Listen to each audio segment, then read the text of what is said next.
Oi, isso. Obrigado, meu querido. Graças a paz aos irmãos aqui presentes, sejam todos bem-vindos. Hoje nós vamos ter culto infantil, né? A equipe está reduzida hoje, então nossas crianças permanecerão conosco no templo. Também, em certo sentido, é importante, elas precisam se acostumar também com o ambiente do templo, para que isso não seja sempre um local estranho a elas.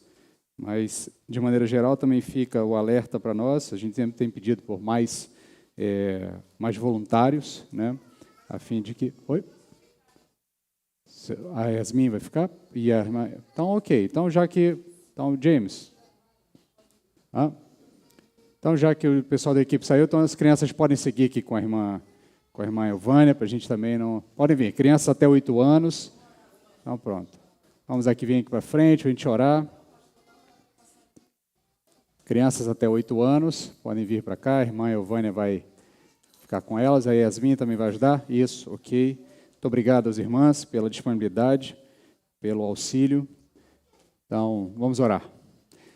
Senhor, nós agradecemos pelo dia de hoje, agradecemos pelo momento, agradecemos também pela disponibilidade das tuas servas que, diante da necessidade, se levantaram para resolver esta demanda momentânea, mas pedimos que o Senhor continue derramando bênçãos sem medidas e graças sobre a tua igreja, a fim de que mais e mais pessoas estejam participando desse ministério que é tão importante, a fim de que nossas crianças sejam sempre atendidas nas suas necessidades temporais, nas suas necessidades momentâneas na fase de crescimento, para que elas possam ouvir a mensagem do Evangelho de uma forma mais compreensível a elas e que desde cedo seus corações possam ser inundados com a tua mensagem e que elas confiem no Senhor e desde cedo já possam confessar o nome de Jesus Cristo como único e suficiente Salvador. Pedimos as tuas ricas bênçãos sobre a irmã Elvânia, sobre a irmã Yasmin, que estarão com as nossas crianças ali, que elas sejam teu instrumento nesse momento, que elas possam ter um momento proveitoso com nossas crianças, quanto a nós que permanecemos aqui no templo. Pedimos também a tua graça, pedimos a tua iluminação, pedimos o teu entendimento, para que possamos compreender aquilo que o Senhor deseja falar conosco nessa noite. Tem misericórdia de nós, é o que te pedimos, em nome de Jesus. Amém. Amém, meus queridos. Então, enquanto você vai abrindo sua Bíblia na carta de Paulo aos Romanos, capítulo 5, nós estamos nessa série de mensagens, na carta de Paulo aos Romanos. Nós, então, estamos numa sequência aí de estudos, né, na carta aos Romanos, essa carta que é emblemática para a história da igreja, uma carta emblemática para o Evangelho como um todo, e nós estamos aí trecho a trecho, capítulo a capítulo, aprendendo um pouco mais sobre o que o apóstolo Paulo tem a nos ensinar a partir da carta de Paulo aos Romanos, o que ele tem a nos ensinar no Evangelho. Então, antes de nós lermos o texto, nós vamos hoje meditar do verso 1 ao verso 5, tá?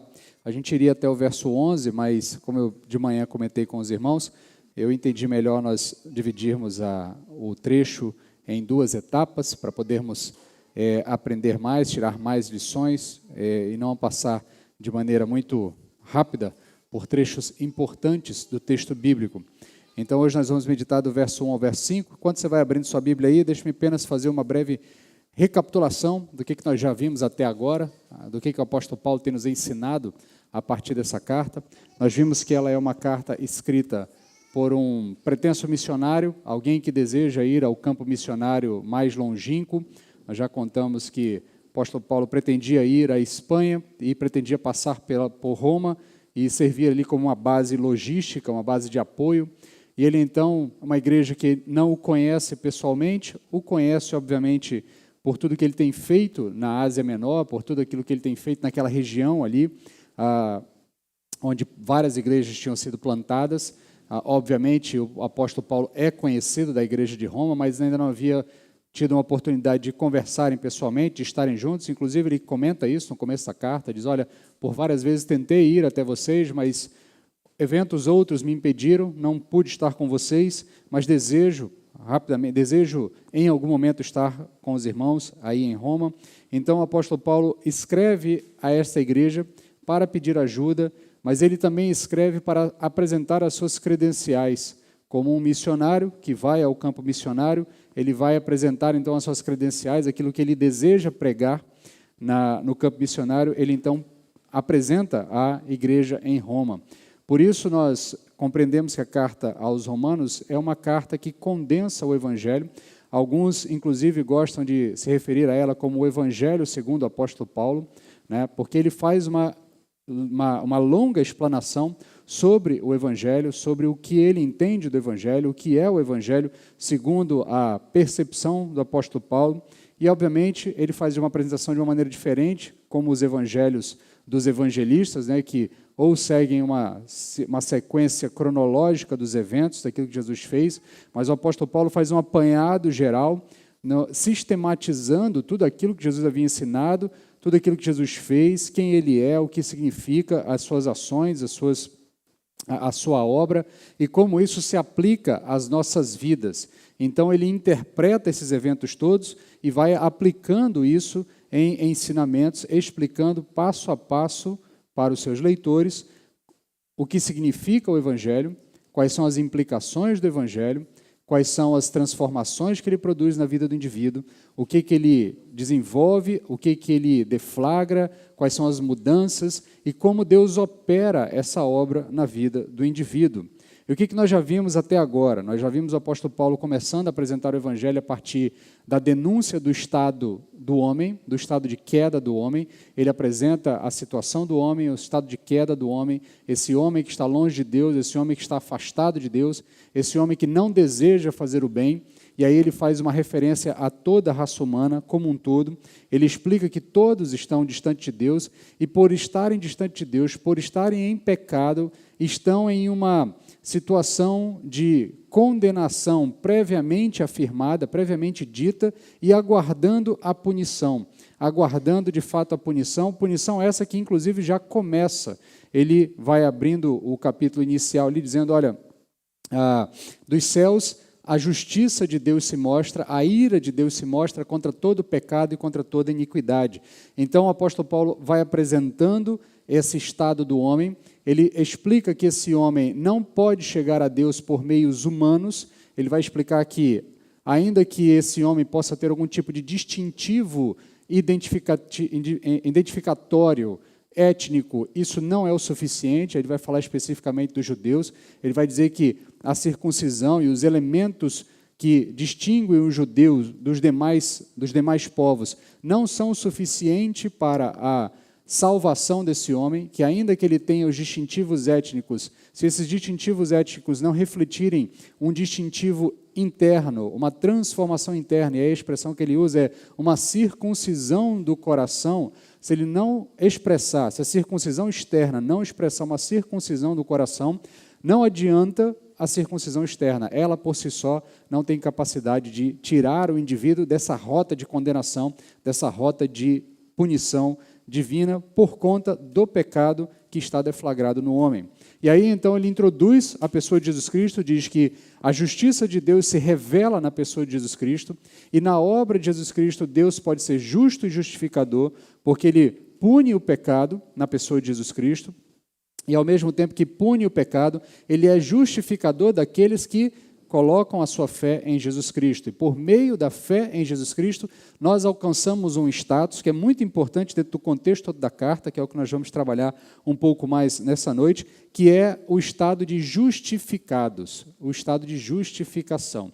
Então o apóstolo Paulo diz que pela obra de Cristo, por intermédio da obra de Cristo, nós alcançamos esse estado de justificação diante de Deus. Por isso, Deus, por intermédio da obra de Cristo, pode ser justo e justificador daqueles que creem em Jesus Cristo. E aí ele explica que nós nos apoderamos da obra de Jesus Cristo pela fé.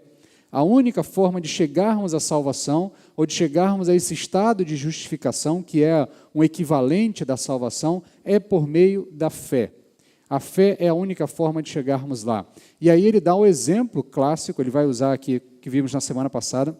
Ele traz, então, um personagem importante para a tradição judaica e, em certo sentido, para toda a tradição que se deriva do judaísmo, e os cristãos vão estar nesse processo todo. Ele vai deixar claro que na pessoa de Abraão, as suas teses, a tese de que nós só podemos chegar à salvação ou ao estado de justificação por meio da fé, elas se concretizam na pessoa de Abraão, e em Abraão ele prova a sua tese. Ele vai explicar que Abraão não foi justificado pelas obras, Abraão não foi justificado pela obediência da lei, porque ele é justificado, ele é tratado como justificado por Deus, ele é declarado justificado antes que ele tivesse feito qualquer obra, porque o texto vai dizer que ele, a partir do momento em que ele crê na promessa, ele então é declarado justo, é imputado a ele a condição de justificado.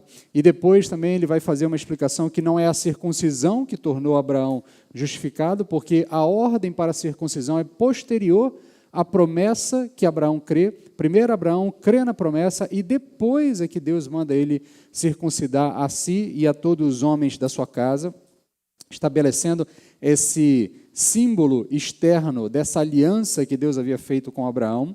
E depois ele deixa claro também que não é por conta da obediência da lei, por uma questão lógica, cronológica até, porque a lei vai vir uma centena de anos depois, algumas centenas de anos depois, é que a lei vem no Sinai por meio de Moisés. Abraão é antecessor de Moisés, afinal de contas, lá em Moisés eles já se referem ao nosso pai Abraão, aqueles que são aos nossos pais Abraão, Isaque e Jacó, né? Eles ficaram muito para trás, essa geração toda. Então não é pela obediência da lei que Abraão alcançou a justificação, ele alcança a justificação pela fé. Por isso ele termina o capítulo 4 dizendo assim, olha, portanto comprovamos aquilo que temos dito, que o homem é justificado pela fé, única e exclusivamente pela fé.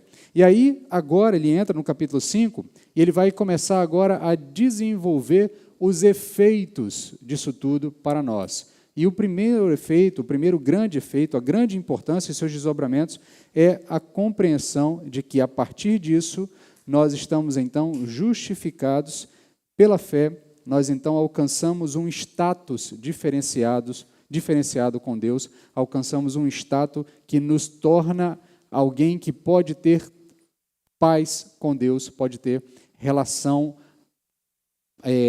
amigável, uma relação aprazível com Deus. Já não há mais um embate. Deus já não olha para nós como alguém que está em ponto de ser punido, mas olha para nós como alguém justo, justificado, alguém com quem Ele pode tratar, e isso tudo por intermédio da obra de Jesus Cristo.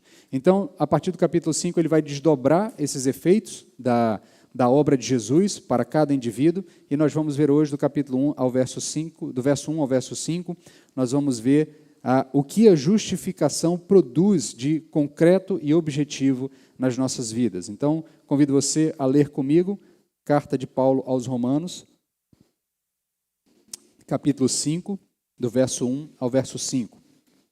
Portanto, e aí eu já expliquei aos irmãos, né, a gente vai lendo o texto, a gente costuma, perdão pelo comentário no meio da leitura, mas a gente está acostumado muitas vezes a ler o texto bíblico meio que fatiado, verso a verso, ou trechinhos a trechinhos, e não consegue muitas vezes perceber que há uma conexão no raciocínio do autor. Então, quando ele introduz esse novo trecho, especificamente o novo capítulo, e lembre-se, o autor original não escreveu sua carta em capítulos, tá? Isso é bem posterior, isso é uma maneira mais didática, ele também não dividiu em versículos, tá? No grego nem sequer tem aquilo que a gente chama de indentação no português, né? Parágrafos, divisão, essas coisas. No grego é um grande bloco de palavras unidas, há pouquíssimas distinções entre pontos e algum tipo de demarcação de final de frase, essas coisas, está muito mais ligado com as palavras que estão sendo usadas do que propriamente com símbolos, como no português. Então, posteriormente, a gente vai dividindo o texto e muitas vezes a gente acaba perdendo alguns elementos de ligação entre um raciocínio anterior e um raciocínio posterior. E o que o apóstolo Paulo está dizendo é o seguinte, quando ele introduz dizendo, portanto, o que ele está dizendo, olha, considere tudo o que eu disse agora e nós vamos concluir agora algo a partir do que eu disse. Então, tudo que ele falou até o capítulo 4, no último verso, ele agora está trazendo uma conclusão. Aí ele abre dizendo, então, portanto, diante de tudo que eu expliquei, diante de tudo que eu afirmei, agora, justificados pela fé, temos paz com Deus, por meio de nosso Senhor Jesus Cristo, por intermédio de quem obtivemos também acesso pela fé a esta graça, na qual estamos firmes, e nos gloriamos na esperança da glória de Deus. E não somente isso, mas também nos gloriamos nas tribulações, sabendo que a tribulação produz perseverança, e a perseverança a aprovação, e a aprovação a esperança, e a esperança não causa decepção, visto que o amor de Deus foi derramado em nossos corações, em nosso coração, pelo Espírito Santo que nos foi dado. Senhor, abre o nosso entendimento, atrai a nossa atenção, tira de nós tudo aquilo que pode nos distrair, afasta da nossa presença aquilo que pode nos distrair. Aos nossos irmãos que, porventura, estejam acompanhando de casa, que eles também não se distraiam com as facilidades do mundo tecnológico, que eles se concentrem agora naquilo que o Senhor deseja falar com eles por intermédio da Tua palavra. E nós te pedimos, pela Tua graça e pela Tua misericórdia, que o Senhor fale conosco nessa noite. É o que te pedimos em nome de Jesus. Amém. Então, meus queridos, esse trecho, e aí fica até um pouco redundante, porque a carta aos Romanos ela é tão cheia de pontos emblemáticos para o Evangelho e para a fé, que fica até um tanto quanto repetitivo, né? Todo domingo eu desejo iniciar a mensagem e nas minhas anotações eu sempre digo, esse é um trecho muito importante, talvez um dos mais importantes do texto bíblico, né? E aí, quando eu vou comparando com as mensagens anteriores, eu falei, mas eu já falei isso do capítulo anterior, já falei do outro capítulo, já falei do outro capítulo, e aí fica um tanto quanto repetitivo. Mas, de fato, esse é um trecho muito importante, porque, inclusive, alguns teólogos ao longo da história, e um deles bastante conhecido, chamado Francis Schaeffer, ele diz que, em certo sentido, toda a vida cristã está aqui nesses dois primeiros versos. Toda a nossa caminhada de fé está embutida, está compreendida dentro dos conceitos que o apóstolo Paulo trata entre o verso 1 e o verso 2. Portanto, justificados pela fé, temos paz com Deus, por meio de nosso Senhor Jesus Cristo, por intermédio de quem obtivemos também acesso pela fé a esta graça, na qual estamos firmes e nos gloriamos na esperança da glória de Deus. Ele afirma que, em certo sentido, a nossa caminhada de fé não sai desses dois versos. Em outras palavras, ele diz que tudo na caminhada de fé do cristão se resume à compreensão da justificação por intermédio da obra de Jesus Cristo e seus efeitos diretos e indiretos, objetivos e subjetivos para a vida do indivíduo cristão. Então, nesse sentido, há uma percepção da vida do cristão de que tudo na nossa vida caminha dentro dessa compreensão do que significa justificação para as nossas vidas, especialmente por intermédio da obra de Cristo, quais são os efeitos dessa justificação para a nossa vida, esses efeitos tanto diretos como indiretos, os objetivos e os subjetivos. Não é à toa que toda a disputa que se inicia, ou melhor, que ganha um corpo maior na Reforma Protestante, ela se dá por conta da compreensão do que significa a justificação por intermédio da fé na obra de Jesus Cristo. O que contam os historiadores sobre os embates e as preocupações e aquilo que leva Lutero a iniciar a sua discussão teológica com os seus pares ainda dentro da Igreja Católica, dentro da Igreja Romana, no sentido de que a compreensão romana era de que a justificação não é um estado permanente, que a justificação é um estado, muitas vezes, temporário, que vai depender das suas obras, daquilo que você faz ao longo da sua caminhada. E aí conta, quem conhece um pouco mais sobre a história de Lutero, ou já teve oportunidade de ler ou assistir algum documentário, ou até algum filme sobre ele, existem aqui bons filmes sobre a vida de Lutero, a sua grande luta era com esse estado de estou e não estou salvo, tá?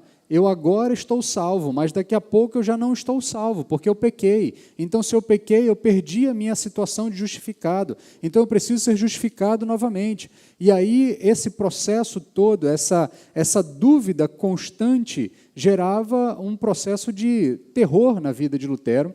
E aí, obviamente, como eu já expliquei para os irmãos, a partir da interpretação e da leitura da carta de Paulo aos Romanos, especificamente dos textos que estão trabalhando a questão da justificação e da justificação pela fé, tá? E desse estado permanente de justificação que o texto bíblico aponta para o indivíduo que põe fé na obra de Jesus Cristo, aquele que deposita sua fé na obra de Jesus Cristo, e é a partir daí que Lutero, então, começa a escrever as suas teses, as suas 95 teses, é antecedido anteriormente por uma outra sequência de teses, onde ele estabelece um primeiro debate, mas depois ela ganha corpo lá nas suas 95 teses, e é interessante porque a gente passa meio batido, porque na nossa tradição evangélica ocidental e sul-americana, a gente tem menos ligação com os eventos da Igreja Reformada como um todo, mas, nesse sentido, é interessante porque os debates de Lutero não eram apenas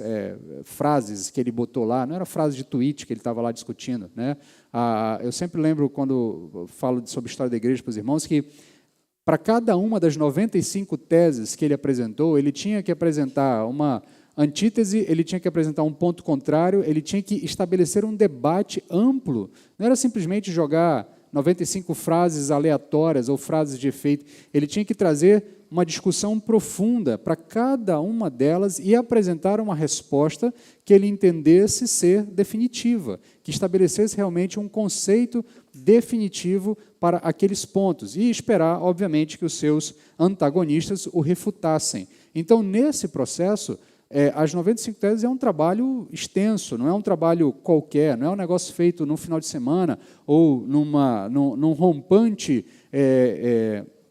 um rompante de sentimentos que o apóstolo, ou melhor, que Lutero tenha tido naquele momento. Então, nesse sentido, isso muda radicalmente a percepção dele e, consequentemente, toda a tradição evangélica posterior à Reforma tem a sua percepção mudada da relação da igreja e do povo de Deus com Deus a partir da compreensão de que a justificação é um estado em que nós permanecemos, que a justificação é um fato que Deus declara sobre o seu povo, que Deus declara sobre cada um que, por intermédio de Jesus Cristo, por intermédio da obra de Jesus Cristo, se apodera disso pela fé. Por isso, o primeiro ponto que a gente tem a aprender nesse texto é que a justificação é um fato objetivo. A justificação é um fato objetivo. O texto, verso 1, nos diz o seguinte: portanto, justificados pela fé, temos paz com Deus por meio de nosso Senhor Jesus Cristo. Perceba que o apóstolo Paulo muda o tempo verbal das suas afirmações. Até agora, ele tem feito afirmações ou no passado, falando dos indivíduos que já foram justificados, no caso de Abraão, ou ele fala em categorias futuras, que é praticamente, na maioria dos trechos, na maioria das vezes que ele fala de justificação, ele fala em categorias futuras, ele fala que seremos justificados a partir da obra de Cristo, a partir da fé em Jesus Cristo. Então, ele ainda está estabelecendo o conceito, mas a partir do momento em que ele estabeleceu o conceito, que ele determinou o meio de se apoderar isso, que é por intermédio da fé, que ele revela isso, explica isso aos seus leitores, ele então muda o tempo verbal. E agora ele passa a falar de algo concreto. Ele fala de algo objetivo. Ele diz assim: justificados. É consumado. Justificados. Então, enquanto anteriormente ele falou em termos futuros, e no caso de Abraão, como ele estava usando como exemplo em uma situação passada, agora ele fala em um termo específico e objetivo, justificados, ou seja, para Paulo, a justificação é um fato consumado. Uma vez que você chegue a Jesus Cristo por intermédio da fé e coloque em Cristo, na obra de Cristo, a sua fé para a salvação, a justificação é algo que é declarado por Deus a você. É um fato, é um estado, é algo definitivo na nossa vida. Então, entender que a obra da justificação é um fato objetivo na vida daquele que crê em Jesus Cristo é essencial para a caminhada de fé. Porque não se trata de uma questão de sensação, não é algo, me sinto justificado agora, mas ele diz que é algo que é uma declaração que o Evangelho faz acerca de cada indivíduo que crê em Jesus Cristo. A mensagem do Evangelho, nas suas muitas etapas de composição, uma das afirmações que o Evangelho vai dizer é que todo aquele que crê no Senhor Jesus Cristo e na obra de Jesus Cristo, diante de Deus está justificado. Diante de Deus, ele saiu daquele estado, que a gente já usou o exemplo, que estamos todos num tribunal cósmico, sentados na cadeira dos réus, prestes a receber a condenação, melhor, prestes a receber a condenação, porque já estamos condenados, mas prestes a receber a punição. Mas aqueles que, por intermédio da fé, olham para Cristo e em Cristo depositam a fé, a sua esperança de salvação na obra de Cristo, esses indivíduos são tirados desse banco dos réus e são colocados no banco daqueles que são justos. Eles saem dessa situação. Isso é um estado, isso é um fato objetivo que é declarado sobre nós, sobre todo aquele que, por meio da fé, se apodera da obra de Jesus Cristo. Então, nesse sentido, o Evangelho não é um anúncio, ou melhor, que o Evangelho é um anúncio das coisas que Deus fez na história. O Evangelho anuncia um fato. Por intermédio da obra de Jesus Cristo, Deus justificou indivíduos. Deus justificou pecadores. Por intermédio da obra de Jesus Cristo na cruz, pela sua obediência, pelo aquilo que Cristo fez na composição de tudo aquilo que Ele fez ao longo do seu ministério, pecadores são justificados. Não é que pecadores serão ou poderão ser justificados. Pecadores são justificados pela obra de Jesus Cristo. Por isso, a minha resposta emocional, ou a sua resposta emocional à realidade dos fatos narrados conforme o Evangelho, não é um fator preponderante. O que você sente em relação a isso não é preponderante, porque isso é um fato que está sendo afirmado pelo Evangelho. Quer você sinta ou não, Jesus morreu e ressuscitou, e isso é um fato. Quer você acredite ou não, Jesus Cristo morreu e ressuscitou, e isso é um fato. Por isso, quer você queira ou não, você precisa reagir a esse fato também. Você precisa dar uma resposta a essa realidade, porque o Evangelho é o anúncio desses fatos realizados por Deus na história, o que demanda de cada ser humano uma reação. E uma vez que o ser humano recebe esse Evangelho pela fé, esse indivíduo passará a interpretar a si mesmo e o mundo a partir do que o Evangelho afirma sobre ele, e não mais a partir do que ele sente sobre as coisas e até mesmo sobre a sua situação eterna. Porque, nesse sentido, muitos, na caminhada de fé, tendem a entrar numa espécie de crise existencial, uma espécie de bem me quer ou mal me quer gospel, ou bem me quer ou mal me quer cósmico, como se Deus tivesse um grande girassol na mão e olhasse para nós e a cada momento ele tivesse lá, eu gosto, agora não gosto, eu gosto, agora não gosto, eu gosto, está santificado, está justificado, não está justificado, está salvo, não está salvo, está salvo, não está salvo. Esta não é a realidade. Ainda que na sua caminhada de fé você tropece, ainda que na sua caminhada de fé você caminhe por algum tipo de caminho mais tortuoso, ou mais distante, ou mais afastado, ou com uma fé um pouco mais fria, ainda que isso seja uma realidade na sua vida, se você creu em Jesus Cristo, o que a Bíblia diz é que o indivíduo está justificado diante de Deus. Isso é um fato, isso é uma realidade. E compreender isso muda a nossa perspectiva, porque a gente sai desse dilema, a gente sai dessa pressão, a gente sai desse ambiente onde a gente acha que o tempo todo precisa estar conquistando a salvação, está fazendo por merecer a salvação. Não sei quantos irmãos gostam de assistir cinema, né? Eu vou, novamente, estragar um filme, mas o filme é antigo, então perdoem, tá? Quem assistiu já o Resgate do Soldado Ryan sabe um pouco da história, né? A história é uma história de um batalhão da infantaria americana, melhor, uma equipe de paraquedistas americanos, né? Um destacamento de paraquedistas que é lançado no dia D lá.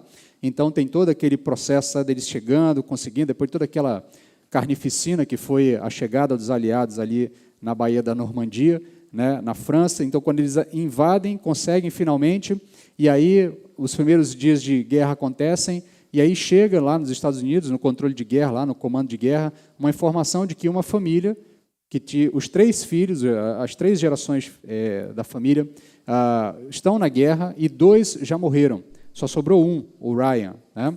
E aí, então, o alto comando de guerra decide, a gente precisa tirar o rapaz de lá, porque esta família já recebeu 2 bandeiras, nós não queremos mandar uma terceira bandeira para lá, né, informando que o último filho dessa senhora faleceu. E aí, então, tem toda uma equipe que é destacada para ir lá no meio do fronte de guerra, lá encontrar o tal do soldado Ryan e resgatá-lo, e tirá-lo de lá.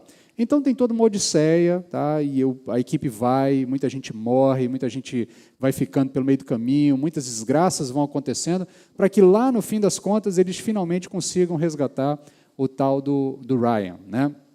E aí, quando o Ryan está voltando para casa, nos momentos derradeiros ali, ele tem lá uma conversa com um dos personagens, e um dos personagens fala para ele bem assim, né, ele está ali comovido por tudo aquilo que foi feito por ele, né, para que ele saísse lá do fronte de guerra, e ele está um pouco transtornado, e aí ele não se sente merecedor daquilo, e aí então ele tem lá uma conversa com o personagem do Tom Hanks, e o Tom Hanks diz para ele bem assim, faça por merecer, né, faça por merecer.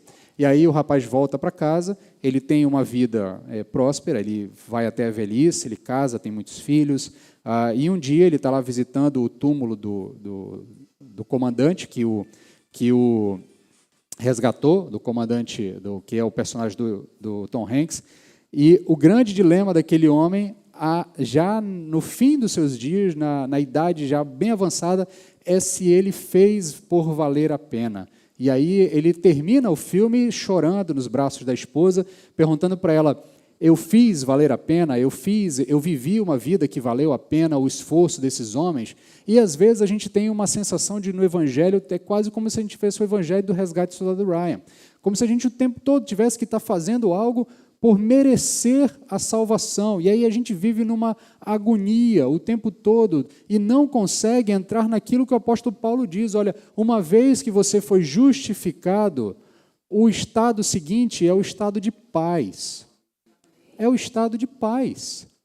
Não há mais uma guerra, não há mais um embate, não há mais uma luta interior para saber se o indivíduo, se o divino está se agradando de mim ou não. Se Deus está favorável a mim ou não. Uma vez justificados, nós estamos em paz com Deus. E isso muda a nossa percepção, isso deve mudar a nossa percepção, porque nós não vivemos mais com essa corda no pescoço, na dúvida se hoje Deus me ama ou não, ou se amanhã, por causa do meu tropeço, Deus vai deixar de me amar. Porque uma vez que eu fui justificado, eu estou em paz com Deus. E isso deve mudar a minha relação comigo mesmo, com Deus e com o ambiente ao meu redor, com a vida ao meu redor. Então, independente de como você se sinta na caminhada de fé, Deus justificou todo aquele que colocou fé em Jesus Cristo. Se você depositou a sua fé em Jesus Cristo, creia que você está justificado e você está em paz com Deus. Então, nesse sentido, a verdade sobre nós e a nossa relação com Deus não é o que nós estamos sentindo, mas sim o que foi feito em Cristo Jesus. Portanto, se Jesus Cristo ressuscitou, isso significa, e aqui entendam, tá? Há alguns elementos teológicos importantes na carta que a gente precisa que isso esteja sempre piscando na nossa mente, como se fosse mesmo um neon piscando. O fato de Jesus ter ressuscitado dentre os mortos é a prova para nós de que Deus aprovou a obra de Jesus.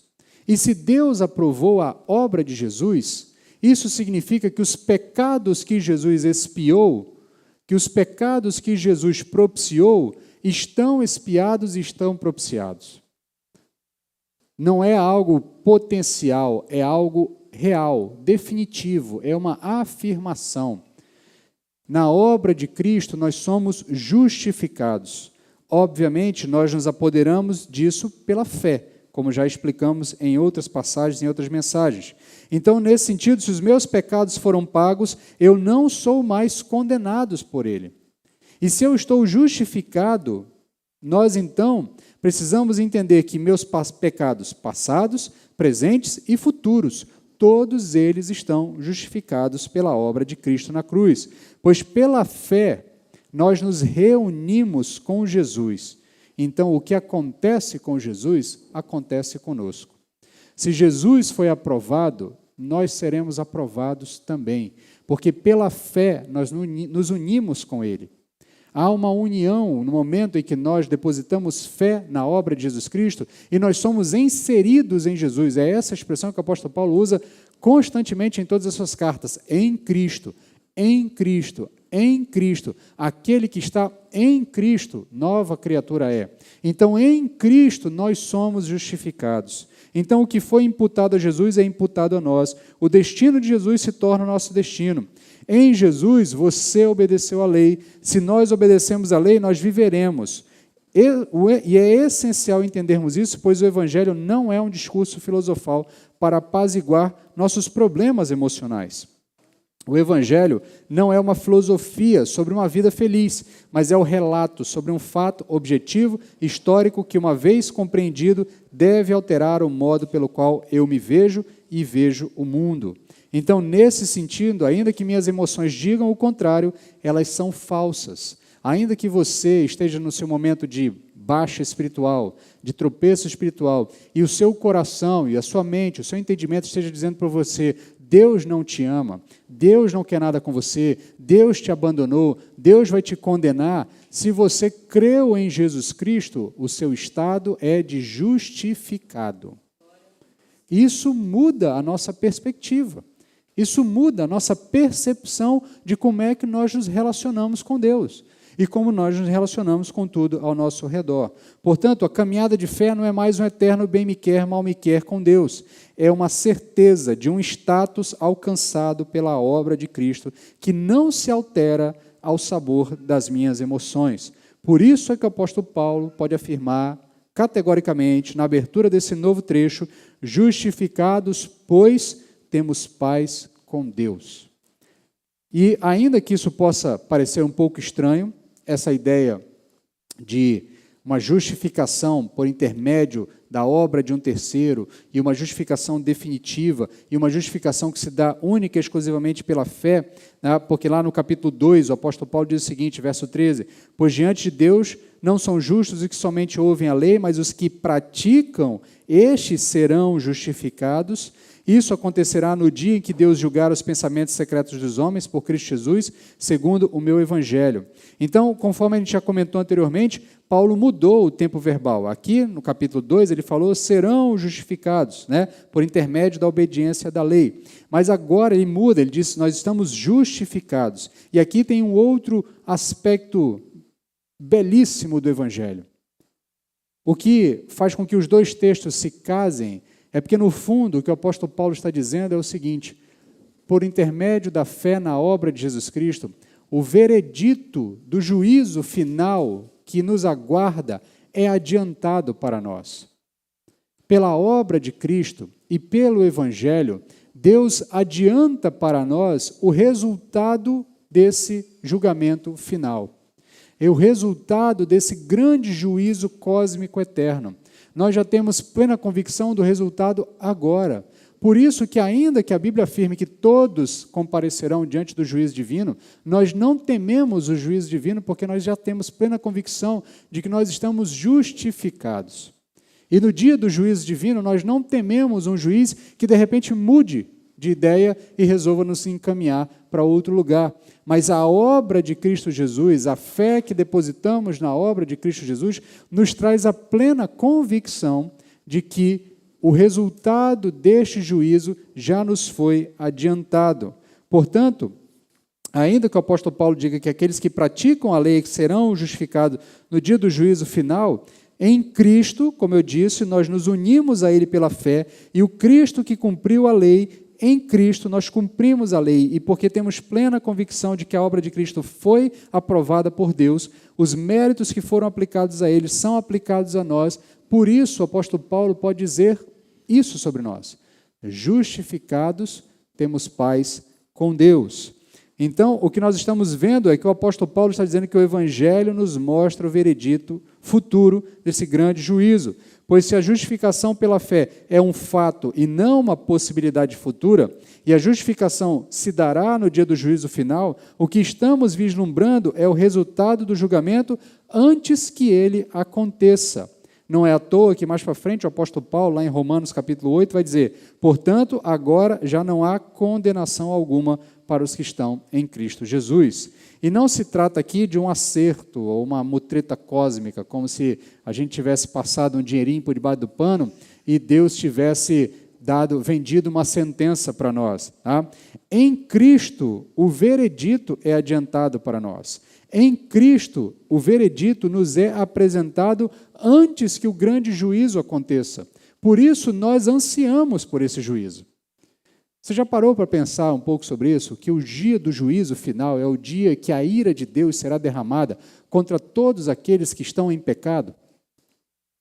Se nós temos plena convicção disso, por que nós ansiamos e cantamos que o Senhor deveria voltar o quanto antes? O que nos faz ansiar pela volta de Cristo é a plena convicção de que nesse juízo nós não seremos fulminados. Pelo contrário, nós seremos recebidos de braços abertos, porque em Cristo nós fomos justificados. Em Cristo, o resultado desse grande juízo nos foi adiantado. Pela fé em Cristo, nós temos plena convicção de que já fomos justificados e não que seremos justificados. Nós não temos dúvida de como é que nós nos apresentaremos nesse dia. Pelo contrário, nós temos plena convicção. E a consciência disso muda tudo. Muda a forma como eu lido comigo mesmo, o que penso de mim mesmo, o que penso do próximo, o que penso da vida, o que penso do mundo ao meu redor. Portanto, o Evangelho não é uma sensação, mas é uma afirmação sobre fatos históricos que, embora se concretizem no futuro, produzem efeitos agora. Não é à toa que o apóstolo Paulo abre esse trecho dizendo: justificados, temos paz com Deus. E aí o que nos leva à próxima lição do texto. A justificação é um lugar em que você permanece e não um ponto na sua jornada. Verso 2: por intermédio de quem obtivemos também acesso pela fé a esta graça, na qual estamos firmes e nos gloriamos na esperança da glória de Deus. Então, note que o apóstolo Paulo continua aqui o raciocínio dele, afirmando que esta graça, a graça da justificação, que chega a nós e nós recebemos ela pela fé, a fé e anunciada por nós, ou melhor, que chega até nós pelo anúncio do Evangelho, é onde nós estamos firmes. Normalmente, nós tentamos organizar a nossa percepção da caminhada de fé por etapas. Tá? Então, a gente tem a etapa da evangelização, a etapa da conversão, a etapa da percepção da justificação, a etapa da santificação, e isso é normal. Ao longo da história da igreja, isso fez parte dos debates teológicos. Inclusive, se você der uma procuradinha no Google depois com calma, só a título de curiosidade, tá? Um autor batista bastante conhecido, John Bunyan, que é o autor do Peregrino, né? Um livro muito famoso, muito conhecido na história do mundo em geral, é um dos livros mais vendidos na história da humanidade até bem pouco tempo, né? Então, John Bunyan, ele escreve também, ele além de escrever o Peregrino, ele também fez outros tratados teológicos, e se você procurar por John Bunyan, Ordo Salutis, que seria Ordem da Salvação, você vai ver que naquele período dos puritanos, né, do grupo do qual o John Bunyan faz parte, né, o movimento teológico do qual o John Bunyan faz parte, eles tinham toda uma preocupação em entender qual é a ordem dos eventos que acontecem na vida do indivíduo, né? A ordem dos decretos, a ordem dos eventos, e um dos debates que eles trazem é essa ordem dos processos da salvação.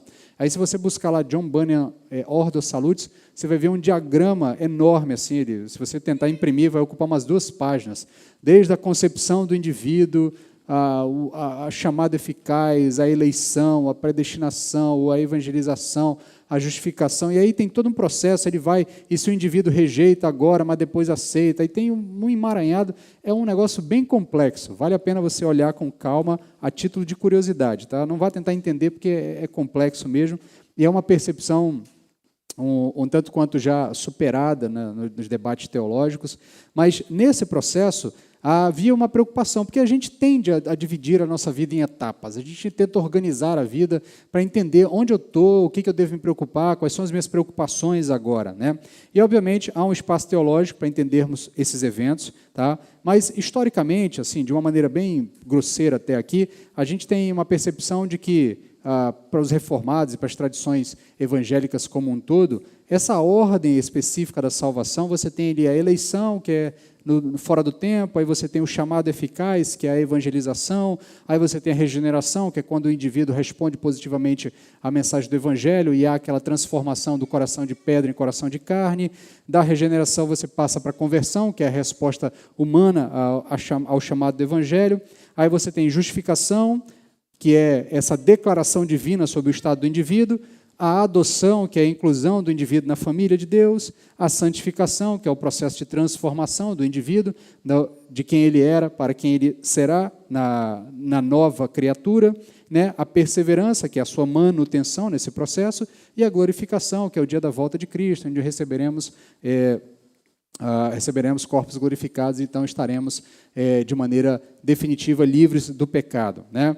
Paulo também dá uma incentivada nessa percepção, quando lá no capítulo 8 ele vai dizer, verso 30, aos que predestinou, a esses também chamou, e aos que chamou, ele justificou, e aos que justificou, ele também glorificou. Então, dando a entender que há uma espécie de sequência lógica dos eventos que acontecem.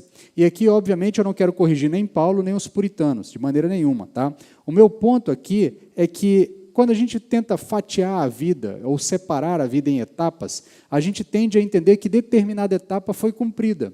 E uma vez que a determinada etapa foi cumprida, então eu já não me preocupo mais com ela e com os elementos daquela etapa, e eu passo então a me preocupar com os elementos da outra etapa, da próxima etapa. Então, nesse processo, quando a gente pensa na justificação, e entendendo que ela é apenas uma etapa na minha vida, eu tenho a ideia, muitas vezes, de que eu já passei pela justificação, então agora eu preciso me preocupar única e exclusivamente com a santificação, ou com a adoção, ou com as etapas posteriores. Mas, nesse sentido, eu entendo que sem a compreensão constante de que nós somos justificados diante de Deus e estamos justificados diante de Deus, a nossa caminhada de fé se torna difícil. Até mesmo a caminhada de santificação. Porque nós vamos, em certo sentido, e de uma maneira ou outra, acabar entrando naquele bem me quer, mal me quer com Deus. Porque se nós não estivermos constantemente lembrando de que em Cristo nós estamos justificados, e isso é um fato declarado por Deus sobre nós, e é um fato definitivo, um fato que não se altera, um fato que não muda, nós, certamente, em algum momento, por conta dos tropeços naturais da caminhada de fé, indagaremos se somos salvos ou não, se estamos salvos ou não, se Deus nos ama ou não, se Deus gosta de nós ou não, se Deus está atento às nossas orações ou não. Mas a compreensão permanente de que já não há mais uma diferença entre nós e Deus, um empecilho entre nós e Deus, mas, pelo contrário, nós somos justos, e por sermos justos, nós temos pleno acesso a Deus, por isso estamos em paz com Deus, isso muda toda a nossa compreensão. Por isso que o apóstolo Paulo diz que nessa graça, a graça da justificação, nós estamos firmes. A expressão que ele vai dizer é na qual estamos firmes. Então, nessa graça da justificação, nós estamos firmes. Não é que nós estivemos firmes, nós passamos por ela, nós permanecemos nela. A consciência de que estamos justificados pode nos ajudar a lidar melhor com os percalços da caminhada de fé, em especial no processo de santificação. E aqui eu volto a lembrar o exemplo que eu dei lá no início, de que ao longo de toda a caminhada de fé, especialmente ali no período da Reforma, mas em certo sentido isso se replica nos dias atuais, isso se replica nos nossos momentos ainda do evangelicalismo moderno, há essa percepção ainda de que nós precisamos estar constantemente conquistando ou merecendo a salvação. É o tal do Evangelho segundo o resgate do soldado Ryan. Então, nesse processo, essa percepção acaba trazendo a nossa relação com Deus sendo uma relação tanto quanto volátil, uma relação que depende do que a gente está fazendo, como se um tropeço fosse o suficiente para fazer com que Deus tirasse meu estado de justificado e me colocasse no estado de condenado de novo. Isso precisa ser alterado na nossa percepção, porque o que é afirmado sobre nós é que nós estamos justificados. E se estamos justificados, nós temos paz com Deus. Então, essa compreensão de que nós já estamos justificados e que isso é um fato consumado e um fato presente, essa percepção muda a nossa visão sobre tudo. Portanto, se em Cristo já estou justificado, logo meus pecados passados, presentes e futuros já foram pagos. Pois a justificação não é uma declaração que foi feita sobre mim em um determinado momento, mediante as circunstâncias daquele momento, mas é uma declaração que foi feita e permanece sendo feita e será definitivamente feita no dia do juízo final. Então, essa declaração não muda, ela permanece sobre nós. Por isso, de posse dessa compreensão, nós podemos não apenas ter paz com Deus, mas também afirmar isso sobre nós. E por isso ele vai usar essa expressão, nessa esperança nós nos gloriamos, né? E quando ele diz gloriar aqui, não é a ver com algo, com alguma coisa de orgulho, né? Porque em outro momento ele já disse, olha, nessa relação não há espaço para orgulho, não há espaço para jactância, né? Porque a obra é toda divina, a obra é toda de Deus, é Deus que nos justifica por intermédio de Jesus Cristo, é Ele que nos purifica, é Ele que nos propicia, é Ele que nos expia na obra de Jesus Cristo. Então não há espaço para uma espécie de orgulho próprio pelas minhas obras, pelas minhas capacidades. Então, nesse sentido, quando ele diz aqui que nós nos gloriamos na esperança da glória de Deus, o que ele está querendo dizer aqui é a ideia que muitas vezes o próprio apóstolo Paulo usa quando ele fala de algo que é direito dele, quando ele fala que é algo que é da sua alçada, quando ele defende o seu apostolado, o seu chamado, né? Ele diz que isso é algo que ele pode se gloriar. Aqui o sentido que ele está dizendo é isso. Então, nesse sentido, meu querido, você pode se gloriar de ter paz com Deus. Porque isso é um direito seu, conquistado por Jesus Cristo, e que você se apoderou pela fé. Você está em paz com Deus, e não importa o que o mundo ou as circunstâncias digam a você, você está justificado diante de Deus. Isso te dá paz, isso traz a você um estado de paz permanente. Então, consciente de que nós fomos justificados e permanecemos justificados, nós podemos sim afirmar que a esperança da glória de Deus, a glória do estado eterno, onde tudo voltará a ser como deveria ser, será experimentada por nós e, em certo sentido, já é experimentada por nós nessa vida. E essa experimentação se dá nesse estado de paz. Esse estado de paz que é para agora. Esse estado de paz, que obviamente faz referência a um shalom eterno, a uma paz definitiva, que é o reino definitivo de Deus, mas esse shalom já é experimentado por nós agora. Você foi justificado por intermédio da fé em Cristo Jesus. Isso é realidade na sua vida, isso é uma declaração de Deus sobre você. Você pode se apoderar disso, você pode declarar isso sobre você. Isso pode mudar a sua percepção sobre tudo ao seu redor e sobre a sua relação com Deus. Ainda que você esteja em baixa espiritual, em tropeço, em algo que lhe deixe muitas vezes envergonhado, não entenda isso como um empecilho para se aproximar de Deus. Arrependa-se, lembre-se que esse pecado já foi justificado diante de Deus, por isso você permanece em paz com Deus. Aquele que depositou fé em Cristo Jesus nunca mais retornará a estar num estado de antipatia em relação a Deus. Deus sempre estará para nós como o pai do filho pródigo está para o filho pródigo, sempre aguardando de braços abertos. Aquele que depositou a sua fé em Jesus Cristo. Essa é a nossa relação com Deus. Nós podemos sempre voltar para a casa do Pai, ainda que estejamos em algum estado de tropeço, algum estado de afastamento. Terceira e última lição do texto para as nossas vidas é que a justificação dá sentido até ao que não faz sentido. Verso 3, 4 e 5. E não somente isso, mas também nos gloriamos nas tribulações, sabendo que a tribulação produz perseverança, e a perseverança a aprovação a esperança, e a esperança não causa decepção. Visto que o amor de Deus foi derramado em nossos corações pelo Espírito Santo que nos foi dado. Então, Paulo agora começa a ampliar os desdobramentos do que significa ser e permanecer justificado mediante a fé em Cristo Jesus, que ele explicou nos versos anteriores. Então, a compreensão desse nosso estado diante de Deus altera tudo, e agora até o que não faz sentido passa a ter sentido. Porque ele vai falar em se gloriar ou se alegrar em tribulações ou em sofrimentos. E tribulação aqui, vamos entender contextualmente e aplicar a nós. A tribulação que ele está falando para a igreja de Roma é a perseguição, tá? É a perseguição que aquelas pessoas já enfrentavam em certa medida, já houve uma onda maior anteriormente, depois há uma onda menor depois, mas depois há momentos mais críticos dessa perseguição. A vida da igreja nos primeiros séculos foi sempre uma sequência de ondas de perseguições, normalmente perseguições muito duras, seguidas de um período de menor perseguição, mas a igreja cristã, nos primeiros séculos, nunca viveu em um estado de paz. Ela vai encontrar um estado de harmonia com o Estado romano só lá no século IV, lá no século IV ou V, já com o imperador Constantino, que ela vai encontrar esse estado mais tranquilo, né, com o imperador anterior e o imperador que autoriza as demais religiões e Constantino que institucionaliza o cristianismo como a religião oficial do Estado romano.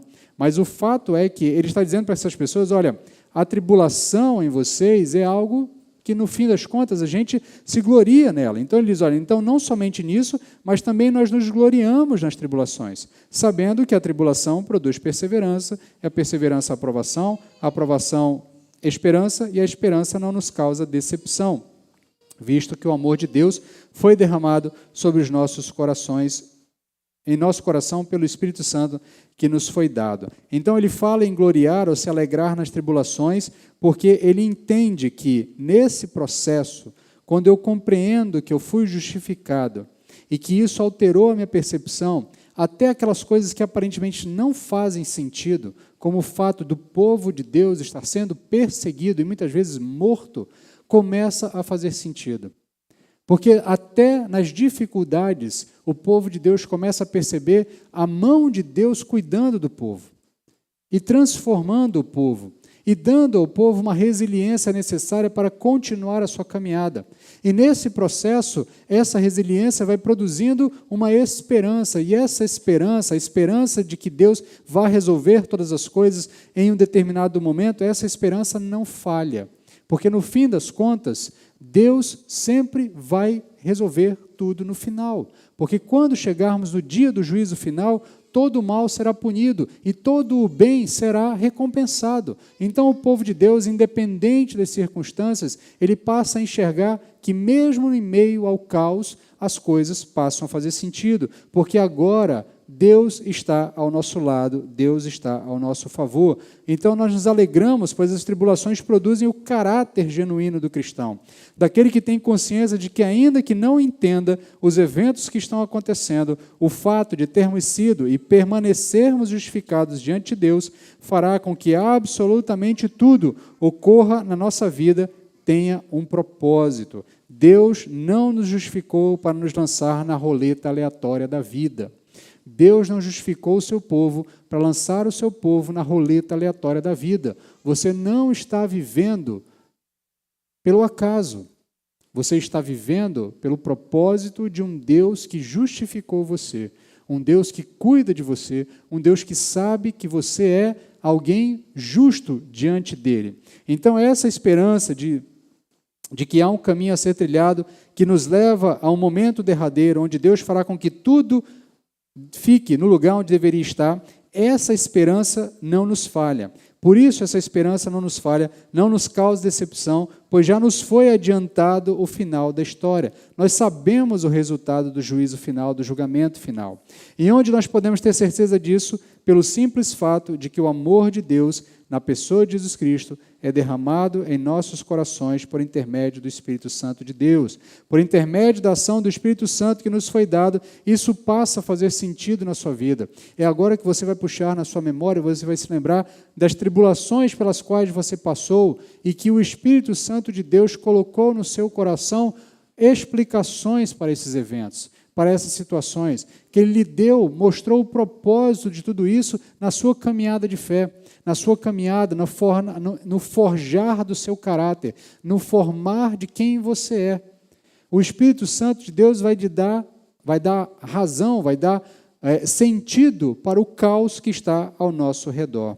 Por isso, o apóstolo Paulo pode afirmar, em linhas gerais, essa paz oriunda da justificação. Eu digo em linhas gerais porque ele vai continuar trabalhando o conceito disso ao longo dos próximos capítulos. E isso que antes era uma relação objetiva, limitava a ser uma afirmação objetiva, você foi justificado, você está em paz com Deus, isso agora passa a ser uma relação subjetiva, porque você passa a sentir essa paz. Eu comecei afirmando de que os seus sentimentos não são preponderantes, mas uma vez que você compreenda essa realidade, o Espírito Santo se encarregará de lhe dar os sentimentos necessários em meio a toda essa confusão que está ao nosso redor, o caos que está ao nosso redor. Por isso nós podemos afirmar que, justificados mediante a fé em Cristo Jesus, nós temos paz com Deus. Por isso nós podemos viver em paz mesmo em meio a dificuldades. Por isso nós podemos viver em paz em meio à tribulação, em paz mesmo quando tudo está caótico ao nosso redor, pois justificados por intermédio de Cristo Jesus, até o caos ganha sentido em nossas vidas. Justificados por Jesus Cristo, pela obra de Jesus Cristo, até o caos ganha sentido em nossas vidas. Finalizando, deixe-me fazer breves aplicações, a gente já foi aplicando ao longo da mensagem, mas deixe-me lembrar alguns pontos finais. O desejo do meu coração é que a partir dessa palavra, dessa compreensão, Deus ilumine o nosso coração como igreja, como povo dele, e nos dê plena convicção dessa certeza, dessa realidade. Essa mensagem é para cada um de nós. Essa mensagem é a mensagem do Evangelho. É isso que o Evangelho anuncia a nós, que aquele que deposita fé em Jesus Cristo e na sua obra, esse indivíduo é justificado diante de Deus. E uma vez justificado diante de Deus, ele está em paz com Deus. E ele vive em paz. Por isso Jesus promete paz para nós. Por isso Jesus diz que essa paz, ela é uma realidade para as nossas vidas. Por isso o apóstolo Paulo vai dizer em outras cartas que a paz que excede todo o entendimento encha os nossos corações, ou inunde os nossos corações. Essa paz é a paz daquele que está justificado diante de Deus, aquele que é tratado por Deus como justo. E mediante a fé em Cristo Jesus, essa justificação pode e vai ser imputada a todo aquele que confiar na obra de Jesus Cristo. Por isso, creia na obra de Jesus, suplique para que Ele deposite os méritos dele na sua vida, para que você esteja nele e que os efeitos dessa obra sejam dados a você. E experimente essa paz do estado de justificação diante de Deus. E a você que já confessou Jesus Cristo, lembre-se que esse é o seu estado permanente. E nunca se esqueça de quem você é diante de Deus. Você é justificado diante de Deus. Por isso, meu irmão, viva em paz. Viva em paz. Experimente essa paz e deixe que essa paz guie o seu caminhar no dia a dia. Vamos orar?